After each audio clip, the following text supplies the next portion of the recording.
Hey, good morning. I'm a little late today, but I am here. So, good morning, everybody. You could see with the fan behind me, we're inside today instead of the beautiful trees behind me. It's like the fourth day of rain. So, hopefully, we'll be out there tomorrow because I can see the sun peeking in. All right, today's video topic is from that moment on.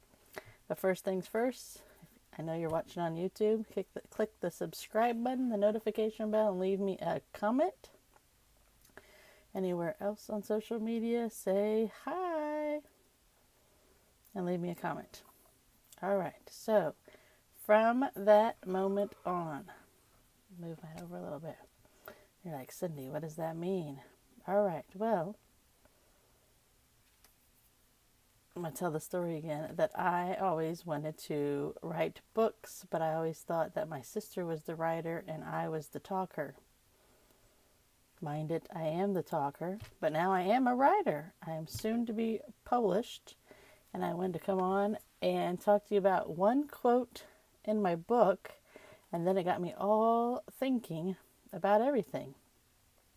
So the quote from my chapter in the book collaboration, Infertility Success Stories, says, "From that moment on, I took 100% ownership over my health and my body."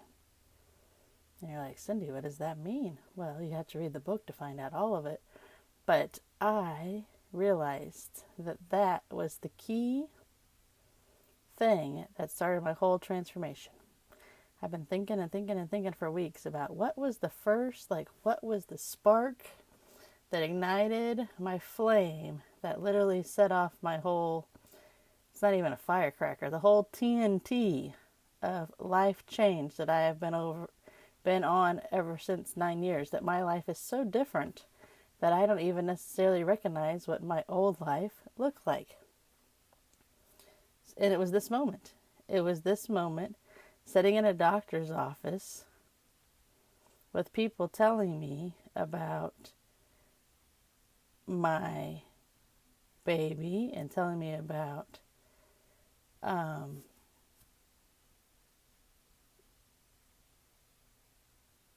that this is how they practice medicine, and it was all backwards to me.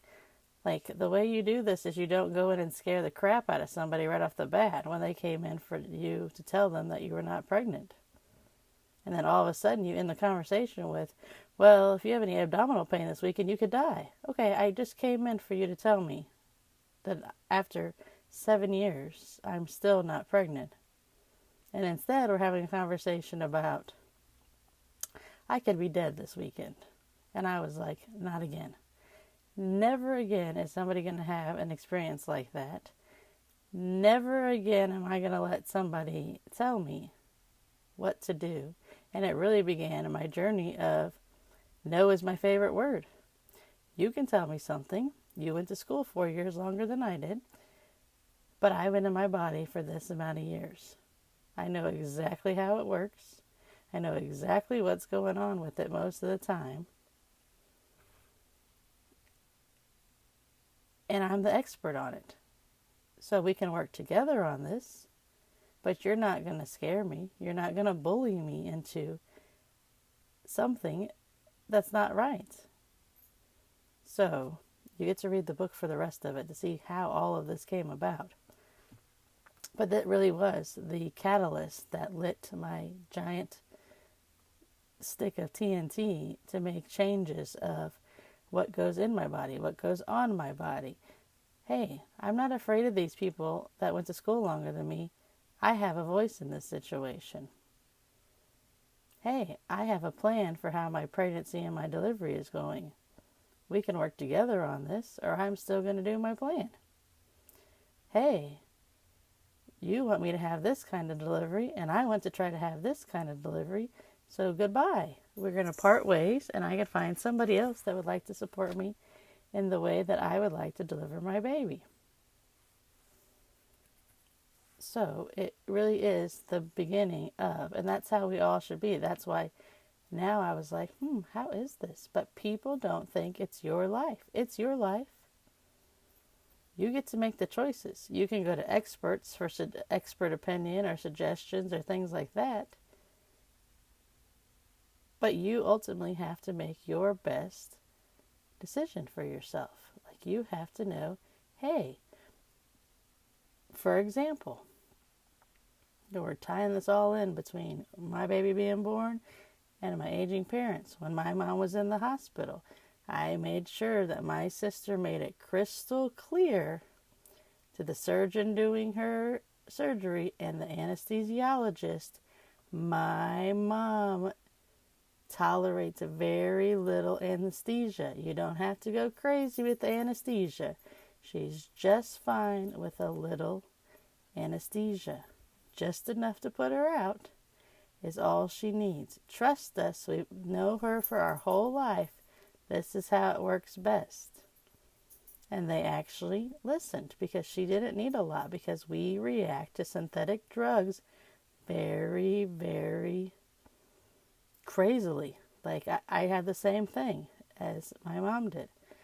I had natural childbirth because I figured it couldn't hurt nearly as bad as the 7, 10, 14, 3 weeks that would take for me and my body to get rid of these drugs in my body and feel better. I was like, I think it's not worth it. I think I could probably figure this out and see how this temporary pain, literally, that goes away after you deliver a baby, I think I could handle it. And if I don't, then I'll tell you. But I'm at least give it a good shot, because I know how my body handles the other. So that was a lot. I know, a lot on a Wednesday. Like Cindy, I got a lot.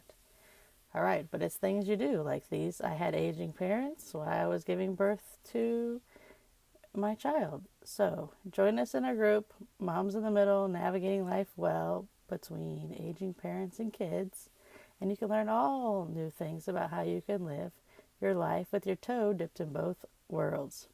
So I love you guys, and I will see you tomorrow. Bye.